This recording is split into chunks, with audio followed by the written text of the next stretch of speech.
हा वाडा चमत्कारिक आहे आणि दुर्दैवी सुद्धा, तितकाच शापितही. ह्या वाड्यात एकेकाळी एक खानदानी कुटुंब राहायचं. आज आज म्हणजे 1905 ते 1915 ह्या काळात ह्या वाड्यात कोण आहे?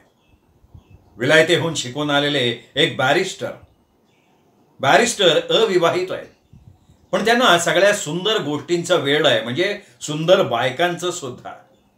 त्यांच्याबरोबर त्यांचे थोरले भाऊ राहतात. हे भाऊ फार वेडे नसले तरी पूर्णपणे वेडगळ आहेत. सगळा दिवस ते एका खुर्चीत बसून असतात. त्यांच्याबरोबर आणखीन राहते ती त्यांची मावशी, 12व्या वर्षी विधवा झालेली आणि त्यावेळच्या प्रथेप्रमाणे विकेशा केलेली. त्यांच्या वाड्यासमोर एक बैठ आउट हाऊस आहे. तिथे राहतात भाऊराव. भाडेकरी म्हणून तिथे राहतात.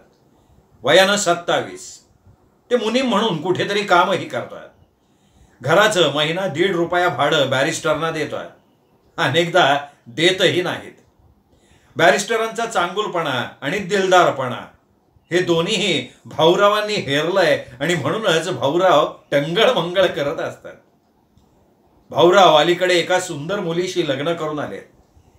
ती सुंदर आहे, पण भाऊराव तिला न शोभणार आहे. शेंडीच्या भोवतीचं गाईचं पाऊल, नाकाखाली भल्या मोठ्या मिशा.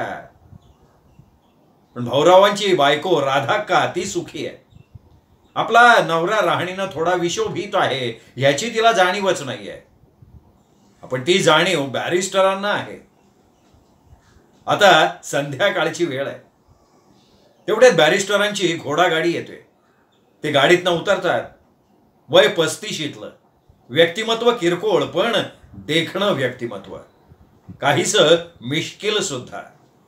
त्यांच्या हृदयावर काही जखमा आहेत, त्या त्यांच्या तोंडावर डोळ्यात दिसतात.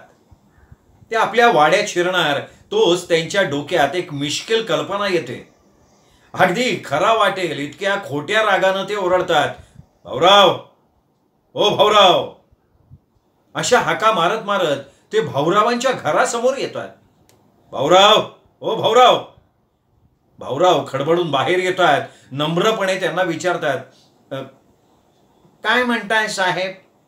आता हे शेवटचं सांगतोय. बॅरिस्टर चिडून ओरडतात, लास्ट वॉर्निंग. कसली? उद्या सकाळपर्यंत ही जागा तुम्ही खाली करायची आहे. भाऊराव चकित होतात, भयभीत होतात. आता काय बोलावं हे भाऊरावांना सुचत नाही. भाऊराव अत्यंत आजीजीच्या आवाजात म्हणतात, पण साहेब राहिलंय खरं 3 महिन्याचं भाडं. उद्या एकदम सगळं चुकतं करतो ना मी. नको, काही नको. भाऊराव तुम्ही जागा खालीच करा. नाही पण रावसाहेब आमचं काय चुकलं तेवढं तरी सांगा. हे विचारायला मनाला काही वाटत नाही तुमच्या? लग्न करून इथे आलात, किती महिने लोटले त्याला? 4 महिने झाले लग्न झालेल्याला. मग ह्या 4 महिन्यात तुम्ही आम्हाला साधं चहाला तरी बोलवलं का? हे काय साहेब, म्हणजे तुम्ही काय पाहुणे आहात का? कधी येताय सांगा की चहाला. आत्ता येतोय मी चहाला. चहा ठेवायला सांगा. असं म्हणतात. ओढून तोडून आणलेला खोटा राग बॅरिस्टरांचा विरून जातो आणि फुगा फुटल्यासारखे बॅरिस्टर हसायला लागतात आणि आत आपल्या घरात निघून जातात.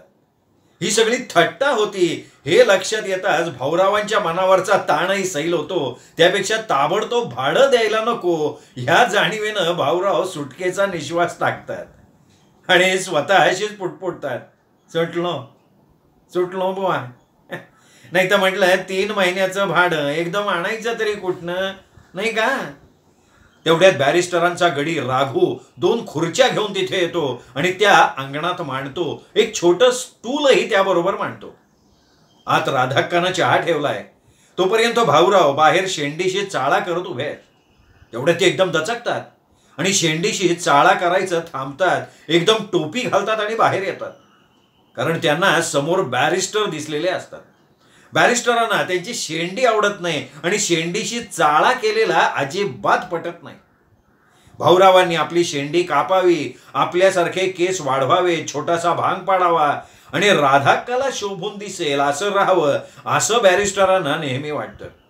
उठता बसता ते भाऊसाहेबांना सांगत असतात, भाऊराव शेंडी कापा, मिशा उडवा, पोमेड लावा, छोटासा भांग पाडा. पण भाऊराव त्यांचं ऐकतायत थोडंच. आपल्या बागेकडून बॅरिस्टर येताना दिसतात. त्यांच्या हातात रुमालाची झोळी आहे, त्यात फुलं आहे.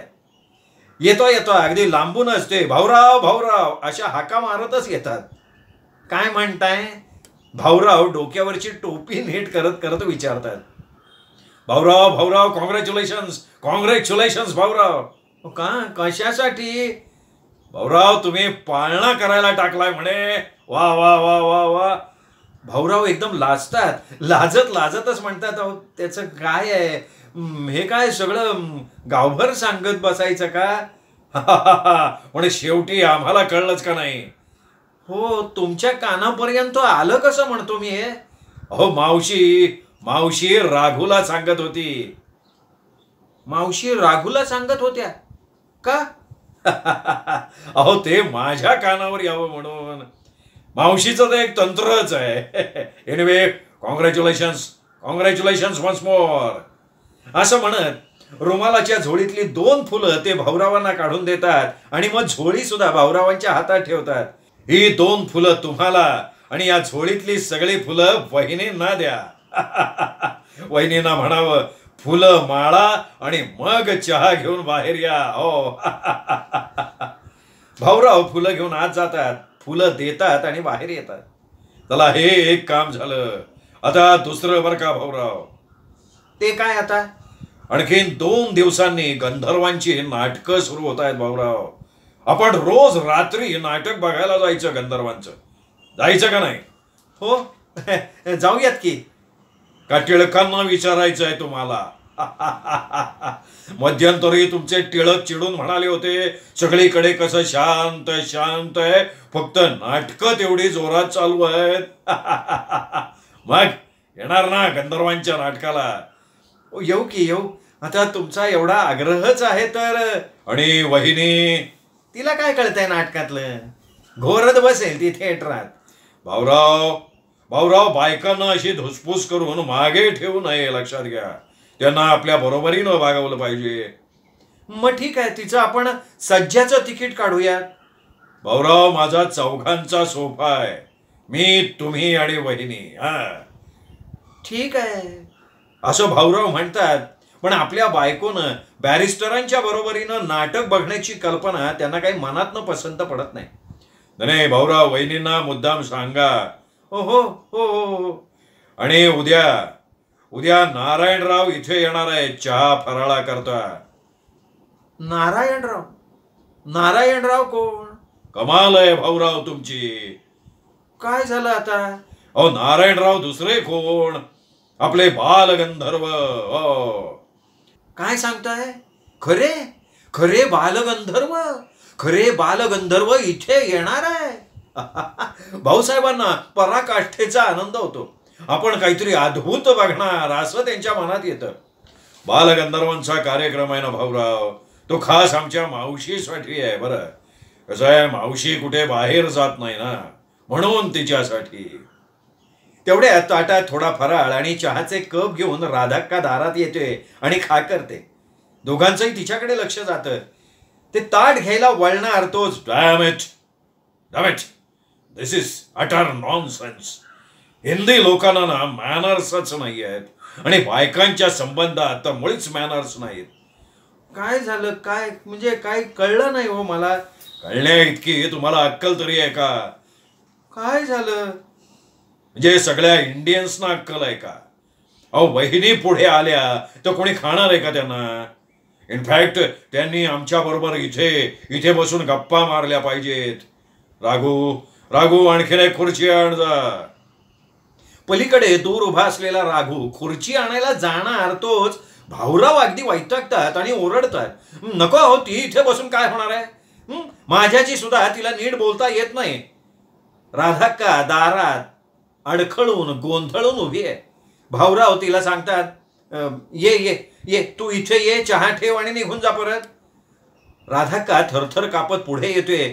बॅरिस्टर तिला रोख ठोक नजरेनं निहाळतायत. ते तिला तसे निहाळतायत म्हणून ती अधिकच कापतीये. तिनं आपल्या आंबाड्यात फुलं मांडलेली आहेत. डॉक्टरांचा फुलांचा हातरुमाल तिने आपल्या पोटाशी खोवलाय. बॅरिस्टर आपल्या बायकोकडे बघतोय म्हणून भाऊराव ओशाळलेत, गांगरलेत. राधाका स्टुलावर ताट ठेवते आणि धूम पळत आत सुटते. बॅरिस्टर हातातला फराळ मंदपणे खातात आणि म्हणतात, काय भाऊराव, मग आज कशावर गप्पा? नाही, तुम्ही गप्पा कशावरही मारा, पण राजकारणावर नको. का? नाही, तुम्ही बोलणार गोखल्यांवर, पण मग टिळकांना मारण्यासाठी no no no no no, damn that dirty politics.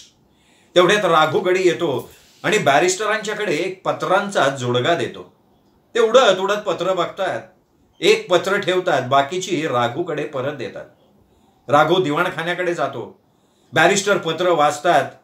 त्यांचा चेहरा चिंताग्रस्त होतो. भाऊराव त्यांना विचारतात, कुणाचं पत्र?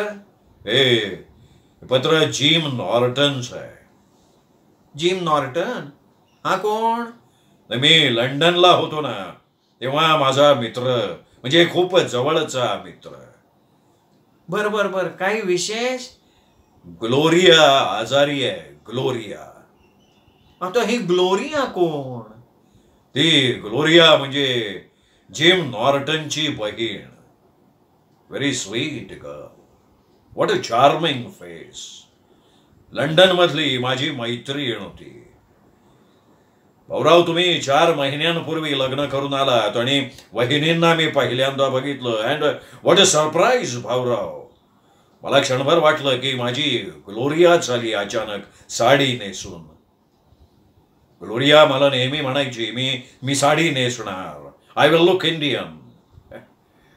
ग्लोरिया मुद्दाम अंबाडा सुद्धा घालायची. मी रोज फुलं द्यायचो तिला. तिने किती प्रेम केलं माझ्यावर भाऊराव, खूप जीव लावला मला. तरी मी तिला सांगत होतो की ग्लोरिया, तू जीव लावू नकोस, याला परिणिती नाहीये. का? म्हणजे ती ग्लोरिया मड्डम होती म्हणून? नाही नाही नाही नाही भाऊराव, म्हणजे मला तसलं काही माझ्या मनात सुद्धा येत नाही. ओनली बिकॉज मी इथे दमयंतीला लग्नाचं वचन दिलेलं होतं. दमयंती गोरे इथे येऊन गेलीये. ती गोड, खेळकर, मनात काहीही न ठेवणारी. मी सांगत होतो ग्लोरियाला की पोरी, दमयंती माझी बायको होणार आहे, तुला माझी बायको नाही होता येणार. असा जीव लावू नकोस, जीव लावून घेऊही नकोस. You know what she sed Bhaurao. म्हणाली, मॅरेज इज इनसिग्निफिकंट. आपल्या गोड आठवणी राहतील मागे, त्या जन्मभर पुरतील. She wept almost like a child when I left London. मी लंडन सोडताना माझ्या या उजव्या खांद्यावर डोकं ठेवून रडली ती. अजून माझा हा उजवा खांदा ओला आहे असा भास होतो भाऊराव मला. पण मग ती करायची काय Gloria? She was a lecturer in philosophy. तत्वज्ञान या विषयाचा अभ्यास करायची ती. सध्या तिने सोडलंय कॉलेज. खूप हुशार मुलगी, खूप हुशार. आणि मग दमयंतीचं काय झालं? ती नको म्हणाली नंतर. हा, म्हणजे विश्वासघात हा? No, not exactly. I think तीच नको म्हणाली असं नाही, विचार करून आम्ही दोघंही नको म्हणालो. का पण? नाही, त्याचं काय झालं भाऊराव, मी लंडनहून आलो आणि माझ्या वडिलांच्या बरोबर, म्हणजे आप्पांच्या बरोबर प्रॅक्टिस करायला सुरुवात केली. आणि तेवढ्यात आप्पा ऑल ऑफ अ सडन घरी बसले अकस्मात. आमचा नाना बसलाय ना तसे बसले. म्हणजे नुसते बसून जमीन बघत, एखादं भजन म्हणत. आणि ते बघून दमयंती थोडी घाबरली. म्हणाली, आपण थोडं थांबूया. मलाही तिचं म्हणणं बरोबर वाटलं, मग थांबलो. And Nana joined Appa then. Appa एका खुर्चीत, नाना दुसऱ्या खुर्चीत. दोघंही जमीन बघत, आकाशाकडे बघत बसलेले. तेव्हा मात्र दमयंती जास्त भ्याली and I think she was right. उद्या परवा मी सुद्धा या गँगमध्ये जाऊन बसेन असं तिला वाटलं. I must say she wasn't wrong. मला सुद्धा वाटायचं आज ना उद्या I will have to join these people. पण मी कसा बसा सुटलो. नाही, सुटलो असं म्हणत नाही, पण maybe because of my ability to forget म्हणून मी सुटलो असेन कदाचित. कसं आहे, मी मनात टेन्शन ठेवत नाही. I try to forget and relax. भाऊरावांशी गप्पा मारा, त्यांची चेष्टा करा, काहीतरी विसरा. बागेत काम करा, काहीतरी विसरा. काहीतरी काम करा, मागचं सगळं विसरा. हे असं माझं नेहमी चाललेलं असतं भाऊराव. बॅरिस्टर खूप चिंतामग्न होतात. गंभीर मुद्रेनं फेऱ्या मारायला लागतात. भाऊराव विचारतात, आणखीन थोडा चहा आणू? थोडा चहा घ्या, बरं वाटेल तुम्हाला. पण बॅरिस्टरांना काही ऐकूच येत नाही. ते त्याच तारेत आहेत आणि ते म्हणतात, आणि मग दमयंतीनं मनाचे 2 भाग केले. कम व्हॉट मे. लग्न करायचं, लग्न नको. लग्न करायचं, नाही नको. तिनं तराजू समतोल धरला. मीही मग खूप विचार केला, खूप विचार केला, आणि नकोच्या पारड्यात शेवटी मी माझाही नको टाकून दिला. म्हटलं माझ्यामुळे पुढे आयुष्यभर तिला पश्चाताप करायची पाळी येण्यापेक्षा ती माझ्यावर जर पाळी आली तर चालेल. आणि आता ती तशी आलीच आहे. आणि मग दमयंतीचं लग्न, यस ती आता सौभाग्यवती आहे भाऊराव. तिचा नवरा प्रांत ऑफिसर आहे. सुखी असावी, म्हणजे असेल कदाचित. अर्थात ती ज्या कुणाशी लग्न करेल त्याला ती सुखीच करेल. असू दे, फॉरगेट इट. तिच्यासारखी फुलं माळणारी मुलगी मी कधी पाहिलीच नाही बरं का भाऊराव. ओ माय गॉड, फक्त फूल वेडी. खरं तर तिच्यासाठी मी ही फुलबाग लावली. मी म्हणायचो तिला की दमयंती, आपली पहिली रात्र आपण फुलांच्या राशीवर काढायला हवी. आणि तिलाही ते खरंच वाटायचं. वेडी होती ती. Anyway forget it. पुन्हा कधी भेटली होती? नाही, मीच कधी भेटलो नाही, आणि मी भेटणार सुद्धा नाही तिला. का काय Bhaurao? Now she is married, perhaps happily married, and again we are damn dirty Hindus. तिला मी मित्र म्हणून भेटलो ना तरी अजून आमचे संबंध आहेत असंच म्हणणार सगळे. I don't want that. तिची आणि माझी अशी एक 400 पत्र आहेत बरं का भाऊराव माझ्याकडे. आणि हे सुद्धा मी पहिल्यांदा बोलतोय बरं का तुमच्याशी. नाही, पण मग ही सगळी पत्र तुमच्याकडे कशी? तिचं लग्न ठरलं ना तेव्हा तिनेच मला आणून दिली. मी सगळी पत्र तिच्या समोर जाळायला घेतली होती, तर तिने शपथ घातली मला म्हणाली, जाळू नकोस. It's a grand record of an innocent romance. हे शब्द तिचेच बरं का भाऊराव. काल जुनं कपाट लावत होतो, पत्रांचा झुडका बघितला. तिनेच एका पाकिटावर लिहून ठेवलंय हे, it's a grand record of an innocent romance. अच्छा, म्हणजे तिला खात्री होती? कसली भाऊराव? नाही, ह्या पत्रांचा दुरुपयोग होणार नाही. मी त्याला तसं सांगितलं होतं, आणि ती सुद्धा तसंच म्हणाली होती. ती म्हणाली की ह्या पत्रांचा दुरुपयोग तू करणार नाहीस, रादर तुला ते जमणारच नाही. आणि ती तसं म्हणाली तेव्हा किती आनंद झाला होता म्हणून सांगू मला. तेवढ्यात राधा आणखीन चहा घेऊन बाहेर येते. भाऊरावांसाठी ती 1-2दा खाकरते, पण भाऊरावांचं लक्षच नाहीये. बॅरिस्टरांचं लक्ष जातं. त्यांची चित्तवृत्ती एकदम बदलते. ते हर्षित होतात आणि मोठ्यानं म्हणतात, या वा वा वा, या. राधा लाजत थरथर कापत पुढे येते, चहा देते. तिच्याकडे बघत बॅरिस्टर प्रसन्न होतात आणि म्हणतात, बसा वहिनी बसा तुम्ही. ती बसत नाही, पण क्षणभर गोंधळते. तिच्याकडे बघत बॅरिस्टर म्हणतात, वहिनी, गंधर्वांची नाटकं येत आहेत बरं का, आणि आपण बघायची आहेत ती. पहिलं सौभद्र आहे. राधाक्का मान खाली घालून हसते, पटकन आत पळून जाते. ते बघून भाऊराव म्हणतात, लाजते फार ही. असं म्हणत बॅरिस्टर तिला पाठमोरी बघत राहतात, मंदपणे हसतात. ती आत गेली तरी ते तसेच मंदपणे हसत तिच्याकडे बघत राहतात. मग चहा घेता घेता ते पुन्हा त्याच जुन्या पण जरा वेगळ्या चित्तवृत्तीत डुंबायला लागतात. काहीतरी नवीन गमतीचं सांगायचंय म्हणून मांडी बदलतात आणि म्हणतात, भाऊराव, कसं आहे, एकेका रोमॅन्टिक मूडमध्ये आपण काहीही करत असतो आणि तो मूड गेला ना की त्याच गोष्टी एकदम सिली वाटायला लागतात. काय झालं? काल मी ते जुनं कपाट लावत होतो, म्हटलं ना तुम्हाला. त्या तुम्हाला काय सापडावं? पत्र दमयंतीची. नाही, पत्र तर होतीच हो, पण दुसरं काय सापडावं? You just imagine Bhaurao. काय? नाही, तुम्ही कल्पना करा ना. भाऊराव कल्पना करत राहतात, पण बॅरिस्टर म्हणतात, फ्रॉक.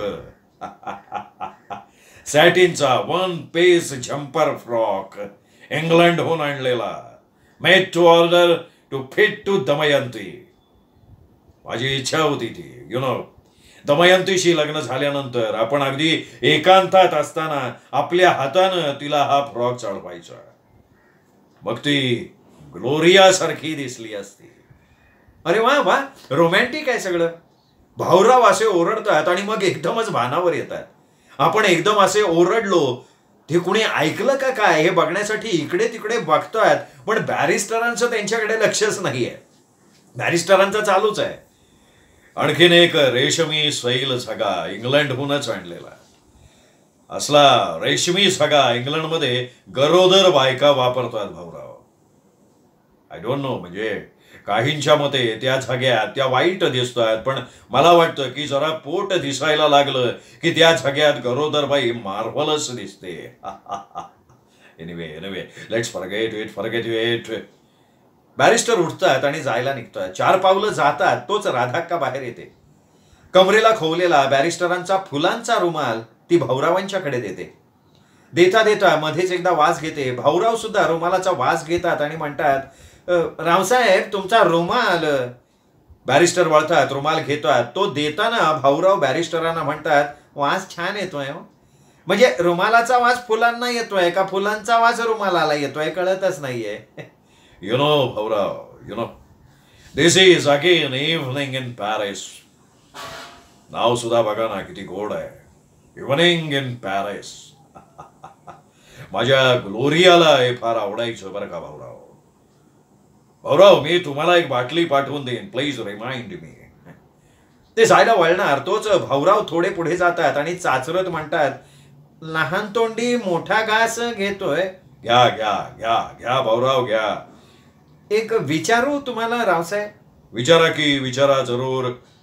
घाबरून भाऊराव मागे पुढे बघतात, हळूच विचारतात, नाही, मडमेशी लग्न करणं वाईटच आहे, पण तिला इथे आणून ठेवली तर, म्हणजे अशीच आपली ग्लोरिया विषयी बोलतोय मी. बॅरिस्टर थंडपणे 2 क्षण भाऊरावांच्याकडे बघत राहतात आणि विचारतात, तुम्ही सौभद्र पाहिलंय भाऊराव? नाही. आपल्याला आता बघायचंय सौभद्र. सौभद्रमध्ये सूत्रधार साकी म्हणतो भाऊराव. काय म्हणतो? साकी. ती साकी आठवण्यासाठी एक हात वर करत बॅरिस्टर डोळे मिटतात आणि ताण घेत म्हणतात, कन्येपूर्वी तिच्या पती ते विधी निपजवितो भार्ये. कन्येपूर्वी तिच्या पती ते विधी निपजवितो भार्ये. ईशाज्ञेविण काही न होती, ईशाज्ञेविण काही न होती सृष्टीतील कार्ये.